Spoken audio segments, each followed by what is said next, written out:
Hello दोस्तों, आज हम यहाँ JEE main 2024 phase first evening shift के दो क्वेश्चन डिस्कस करेंगे। ठीक है, तो दोस्तों अपन पहला 36 क्वेश्चन को डिस्कस करते हैं।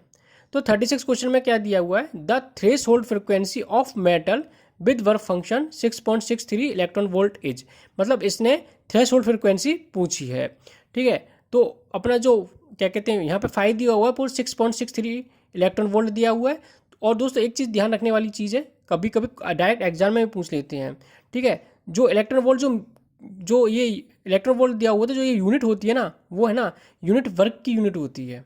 ठीक है, और अपन को एच अपन जानते हैं, या तो अपने लिए क्वेश्चन में दिया हुआ होगा, और वैसे अपन को याद भी होता है, मोस्टली स्टूडेंट्स को याद कर लेना भी चाहिए, मैं तो ये बोलूँगा।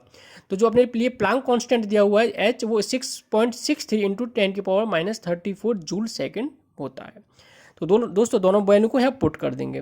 तो दोनों वैल्यू को पुट करने के बाद, कैलकुलेशन करने के बाद जो अपने पास फ्रिक्वेंसी आएगी वो 1.6 इंटू 10⁻15 हट जाएगी।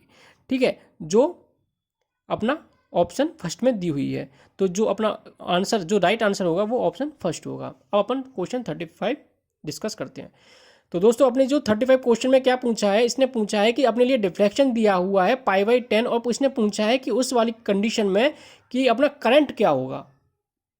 ठीक है, और फर्स्ट केस में बोल दिया है कि 200 माइक्रो एम्पियर अपन करंट देते हैं, जिससे जो अपना डिफ्लेक्शन आता है वो 60 डिग्री आता है।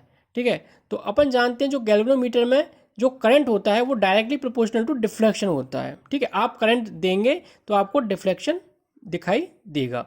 ठीक है, तो अपन इससे अपन निकालेंगे कि I1/I2 होगा इक्वल टू θ1/θ2। ठीक है, I1 की अपने लिए वैल्यू दी हुई है 200 माइक्रो एम्पियर। ये माइक्रो का सिंबल है, जिसकी वैल्यू होती है 10⁻⁻6। ध्यान रखना जरूरी है। ठीक है, θ1 अपने लिए दिया हुआ है 60 डिग्री, इसको अपन रेडियन में चेंज कर लेंगे π/3, θ2 π/10। ओके, अब इसको पूरे को सॉल्व करने के बाद जो I2 की जो वैल्यू आएगी वो आएगी अपनी 60 माइक्रो एम्पियर। ठीक है, तो 60 माइक्रो एम्पियर ऑप्शन 4। ठीक है, तो option 4 is the right answer. दोस्तों दोनों क्वेश्चन से रिगार्डिंग कोई भी आपको डाउट हो, आप मुझसे कमेंट सेक्शन में बेझिझक पूछ सकते हो। और दोस्तों यहाँ पे पूरे वीडियो बनाना, ठीक है, अपने पास टाइम कम है। ठीक है, तो हर एक टॉपिक का वीडियो बनाना पॉसिबल नहीं है। मैं आपको PYQ के थ्रू ही आपको मोस्टली कंसेप्ट जितने भी हो सकेगा मुझसे, मैं सारे कंसेप्ट आपको क्लियर करने की कोशिश करूँगा। ये एक तरह से आपके लिए रिवीजन क्लास है। ठीक है, आप इसको रिवीजन क्लास की तरह लें, इसमें आपको मैं डिटेल में सारी चीज़ पढ़ा नहीं सकता। Okay, thank you.